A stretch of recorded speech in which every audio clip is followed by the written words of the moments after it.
जय भारत। अभी हम बात करने जा रहे हैं RSPB बायोटेक प्राइवेट लिमिटेड जो फर्म है, उसने कुछ अच्छे प्रोडक्ट बनाए हैं जमींदार को खुशहाल करने के लिए। आज तक जो भी बायो या जैविक में जितने भी कंपनी आती है उनका एक ही गोल रहता है, वो कहती है जैविक डालो जमीन को सुधारो। लेकिन हमने जो प्रोडक्ट बनाए हैं, मैं बता देना चाहता हूँ, क्लियर करना चाहता हूँ, हमारा उद्देश्य है सिर्फ जमीन को सुधारना ही नहीं, बल्कि जमींदार के लिए, उस किसान जो आत्महत्या कर रहा है कम फसल होने के कारण, उसको दूर करना। यानी किसान को जमीन का सुधरने के साथ साथ ऐसा तरीका जिससे किसान अपनी उपज में भी 20 से 30% तक बढ़ोतरी ला सके। उसके लिए हमारा जो पहला प्रोडक्ट है जिसके बारे में मैं बात करना चाह रहा हूँ, दो प्रोडक्ट आप लोगों को पिछले सीजन मैंने बताया था, जैसे कि प्रोम बायो DAP। उसका रोल क्या होता है, वो जमीन के अंदर 15% फास्फोरस अवेलेबल करवाती है।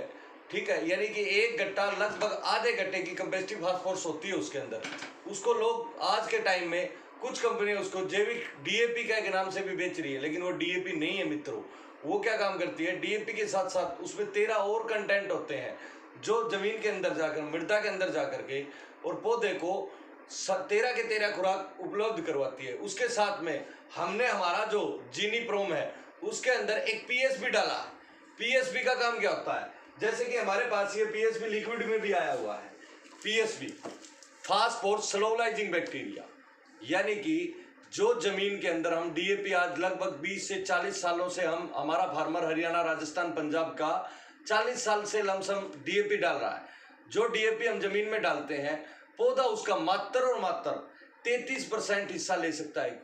जो DAP हम डालते हैं, DAP का सुना ना, DAP का जो गट्टा आता है, थैला 50 किलो का बैग अभी 45 का आने लगा, उसके अंदर क्या होता है, फास्फोरस की मात्रा होती है 46%। वो 3 गैसें मिलकर घुलनशील होती है लगभग 60 दिनों तक। उतने दिनों में पौधा लगभग 33% हिस्सा यानी कि 8-9 किलो फास्फोरस लेता है। बाकी जो DAP है वो जमीन के अंदर फास्फेट के रूप में कन्वर्ट हो जाती है और पौधा उसको नहीं ले पाता।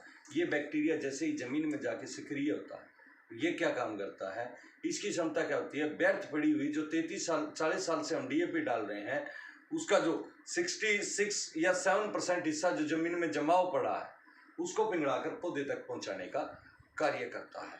तो हमने ये लमसम 1 किलो यानी 8 kg फास्फोरस, जितना जमीन को जरूरत होती है उतना अवेलेबल एक प्रोम में डाला है।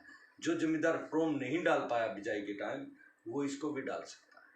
बहुत अच्छा प्रोडक्ट है। इसका मेजरली काम क्या होता है, व्यर्थ पड़ी हुई DAP को पिघला के पौधे तक पहुंचाता है, साथ में जिंक को। इससे क्या होता है, एक तो DAP पौधे को मिल गई, जो व्यर्थ DAP पड़ी थी वो पौधे को मिल गई।